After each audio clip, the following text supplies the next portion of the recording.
Fine, now let us start solving problem number 8. Convert 2222 hours into days and hours. Right, we need to convert it into days and hours. So 1 day, how many hours will be there? That is 24 hours. Right, what we need to do here, we are supposed to divide 2222 by 24. You are going to get the answer. Let me divide it. So 2222, that divided by 24.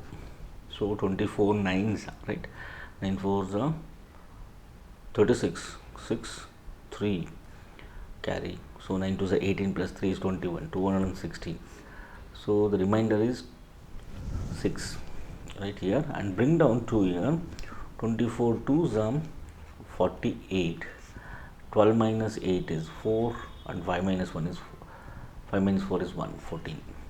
So here this gives days and the remainder gives hours. The answer for this 2222 hours is nothing but 92 days and 14 hours. This is what the answer is.